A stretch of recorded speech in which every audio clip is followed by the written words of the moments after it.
Hello, great people. Welcome back to Global Happenings today. I don't know how Bola Tinubu is handling the increased rate of betrayal hitting him right now, and shockingly, virtually all of them are coming from the northern part of the country.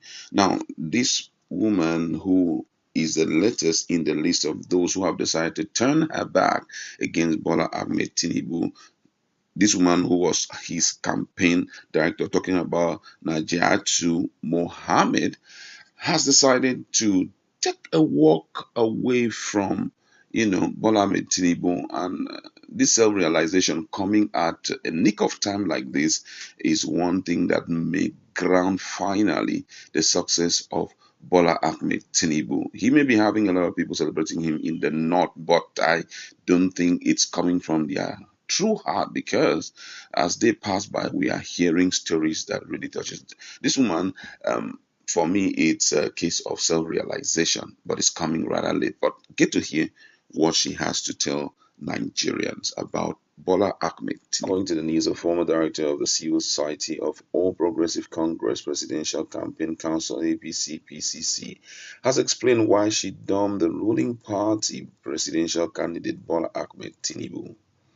Has been reported that Najatu on Saturday resigned her membership of PCC and APC by extension, adding that her decision was hinged on much reflections and careful consideration. However, in an interview, she claimed Tinubu is suffering from dementia. According to her, the APC candidate is not only physically unfit to lead the nation, but he is also mentally unfit. In her words, she said, Asiwaju that I sat with for 2 hours, he slept most of the time. It was Bisi Okonde that I was really talking to. Most importantly, he is not only physically unfit, he is mentally unfit, whether we want it or not. This is the truth. It is not that I hate him. I respect him because I have heard of him. I've heard of one or two people that he assisted, which is good. But when you talk of leadership of over 200 million people, you know that if you remove tribal sentiment, you know that he is incapable. Those that will rule are those around him. This is the reality. He is mentally deranged. I say, I sat with him for 2 hours in London. When you talk of green, he will give you an answer of red. He can't even decipher. He has very serious dementia. I believe he has this is because he cannot even hold a cup of tea. Hmm. If you remove tribal sentiment, if you remove the Lagos to Ibadan press, if Tinubu were not a Yoruba man, he will not dare contest election because they will crucify him. But people are all there to defend him because he is Yoruba. It's Egbeomo Oduduwa over everything else. I was in the campaign for Yola and we had to beg them to take the mic from him. Everything about Tinubu is based on lies. Imagine he is an Hausa man. Will he contest elections with all these base on top of him? In this campaign, nobody should talk of corruption because they are corruption personified. He added that Tinubu has no plan for the northern part of the country if elected. According to her words, I am in London. Can you come and meet me in London? I said, why not? He said, do you want me to buy you a ticket? I said, no, sir.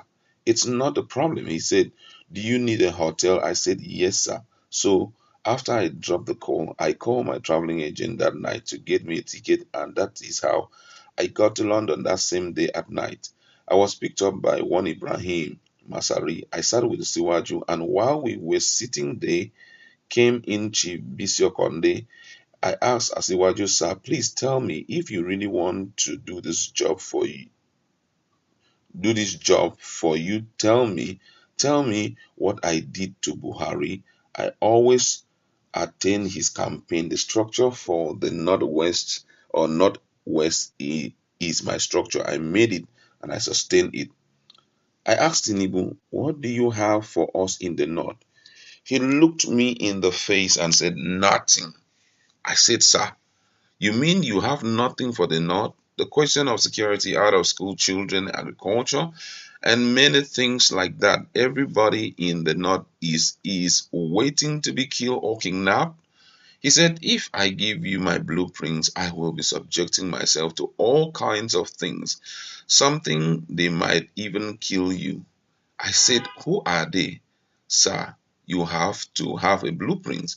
He said, he has no intention of making a blueprint until he wins the election. I said, then there will be a lot of destruction. This is exactly what has happened to Buhari. Every time we go out, it's about how we get power and not about how to utilize it.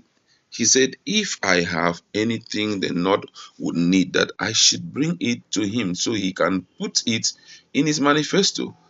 I said that I said that was fair enough, but I told him that we have a network led by Sanusi Lamido. He said that was okay and asked if we should go meet him in Paris. But I told him I would do that. So the next day I went to Paris and I called Sanusi and I told him I am in Paris. He said he was sorry that he was in Monaco. So we agreed I should go back to London and wait for him. So I went back to London about 4 or 5 days after he met with me. He was kind and humble when he came to my hotel, and I told him everything that transpired between myself and Asiwaju. He encouraged me and gave me a breakdown of what we should have.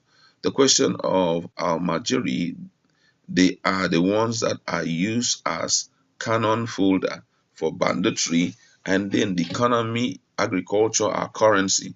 Do you know I compiled these things till date? I have not been allowed to deliver to him. So you can see how patient I have been. I told Asiwaju I have no business being a zombie.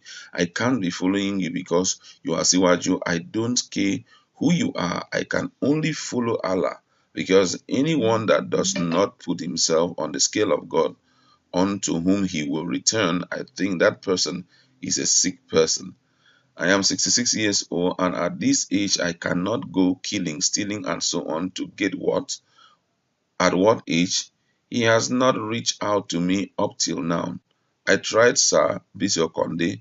I tried convincing Ibrahim Masari. I begged him because it was through him that I got to Asiwaju when I came to London. He was the closest person to him we know up north.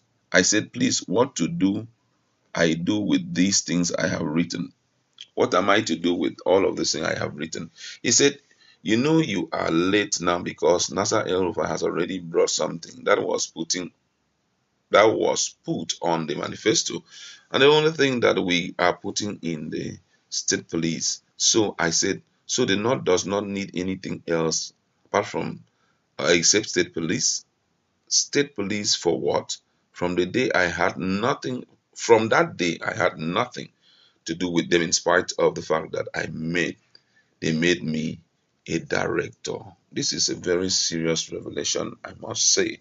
And I don't know how true this is because this woman is just saying this thing. I must say, what this woman is saying, there's no iota of lies in it.